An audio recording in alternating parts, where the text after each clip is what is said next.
This is a bonus segment for the Woman-Owned, Woman-Operated podcast, where we elaborate more on a particular topic to help your small business grow using digital media.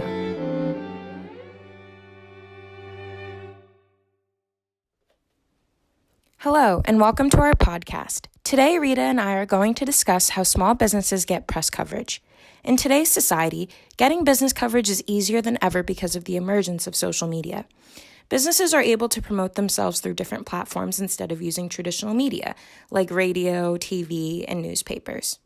It is easy for known businesses and companies to get press coverage to increase their brand, but it's harder for smaller businesses to get that type of exposure. Today, we are going to talk to Anne Murphy, who is a vice president at O'Neill & Associates, which is a public relations and government firm right here in the city of Boston. We are also going to examine how good PR can launch a brand to success.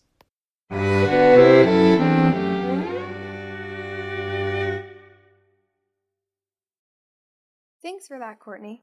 So, even though press coverage is easier than ever today, women sometimes struggle getting media coverage for themselves or even their small businesses. According to Women's Media Center, evening broadcasts, print, and internet are still male-dominated. For evening broadcasts, it's 75% male. For print, it's still 62%, and internet is closer but 54%, so still dominating.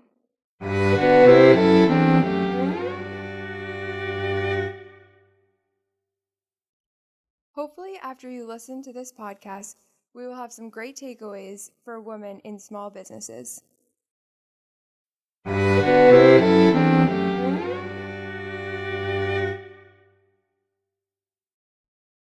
Today, we are going to hear from Anne Murphy, who is a senior vice president at O'Neill & Associates, which is a PR and government relations firm right here in the city of Boston. For women-owned businesses, in particular for small businesses, I think it's really important to devote some time every week to your marketing and public relations efforts, because you yourself, you know your own business well, you know your audience, and you know your market. Who else should do that except you? I think it's very important to set aside time weekly, because if you don't make sure you have set aside that hour or two every week to focus on it, then something else, you'll get caught up in something else because it's overwhelming to run a business. But there are some simple things you can do.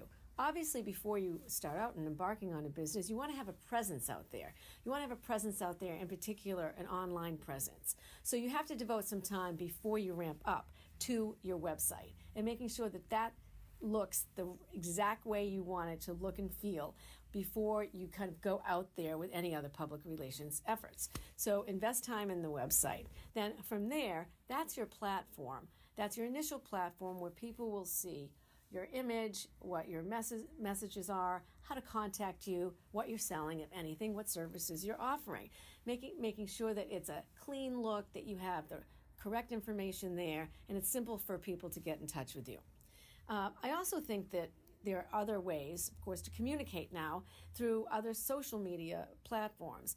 Make sure your LinkedIn is up to date, and because the LinkedIn is really one that other businesses use for referrals, for recruiting. LinkedIn is a very professional platform to use in promoting your businesses. You can get referrals and recommendations, and people can kind of boost up your ratings, if you will, on that. You also have, of course, the traditional social media platforms such as Facebook. Instagram is now even more important than anything before. You have Twitter, which is more of like a following people, breaking news, but I think it's important to have a Twitter presence. You have Snapchat, which does tend to go toward a younger demographic, but I've seen them do a lot of advertising now. I think they're trying to pull in a older demographic as well. And you have YouTube for videos. And for YouTube is really an interesting channel now, because a lot of people just use YouTube now for all of their viewing habits. How-to videos are amazingly read on YouTube. If you have a business that is something instructional that you can tell people how to do something, YouTube is really, I think, a really great venue for you.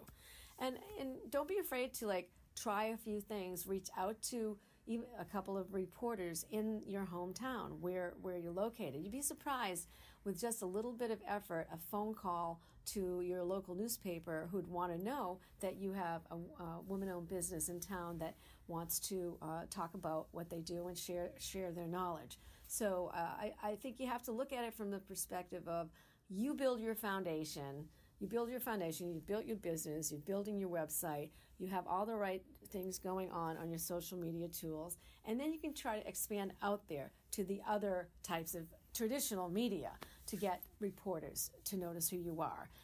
And it does take work, but the payoffs are great, because when you get that good story in a newspaper or online news site, it really feels good, and you can share it with the world, and it's something that can lend you to more sales, to more customers, and the world, it's really limitless.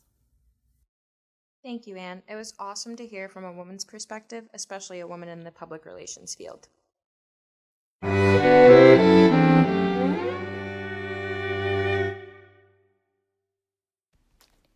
Forbes has constructed a list of 7 women-owned businesses to support. At the top of the list, it appeals to someone who is the adventurer.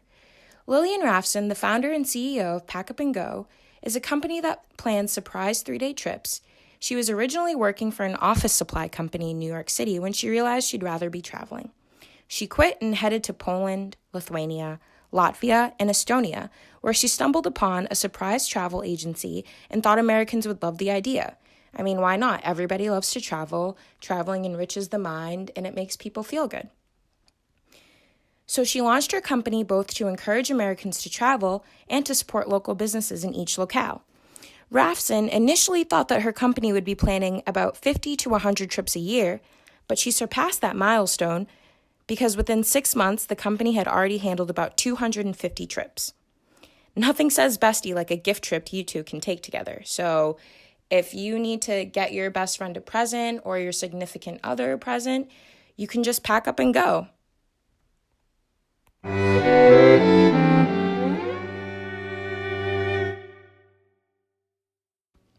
Another woman-owned business that Forbes supports is the Miranda Bennett Studio. The Miranda Bennett Studio makes clothing for women by women in the U.S.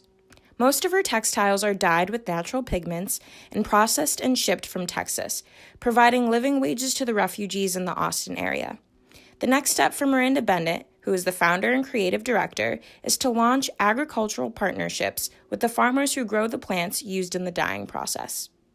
Each collection her team creates is designed to mix and match seamlessly, so you can work hard and your clothes won't have to.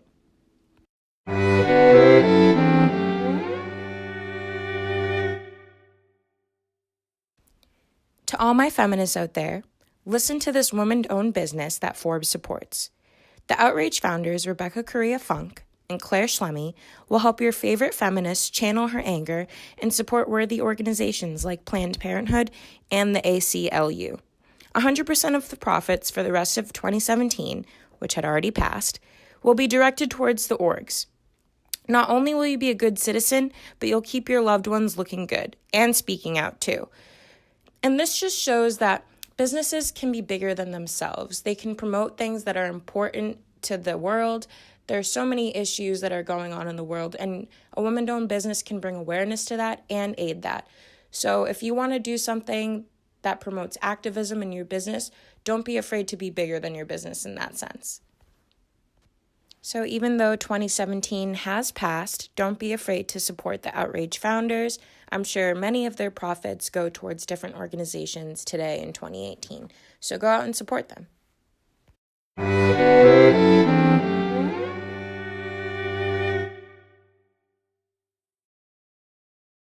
Rita and I are going to share some tips from fitsmallbusiness.com about how to get local press coverage for your small business. I'm going to start with the first one, which is to locate your local media outlets. So as Anne said earlier, it is important to contact those local people, whether it's your local newspaper, news station, radio station, or even website like Boston Local, or the Boston Globe, or the Boston Herald. Once you do that, make your pitch to get that media coverage. Send them all your media releases, press releases, anything that you need covered, send it to your local platforms first.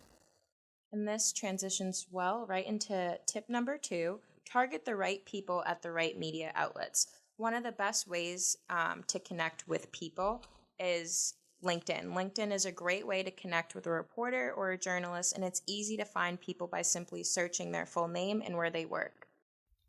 Getting press coverage for small businesses is not as daunting of a task as it may be. If you're a small business owner, I hope you took some notes on how to get your business booming on social media and other media platforms. And we would like to thank our guest, Anne Murphy, who provided some stellar insight on press coverage for women in small businesses. It's been fun chatting with you, listeners. Thanks for tuning in. Thank you to Professor Mark Flynn, his students, and most importantly, our listeners. If you enjoyed today's bonus segment, make sure to subscribe and be on the lookout for more content coming soon.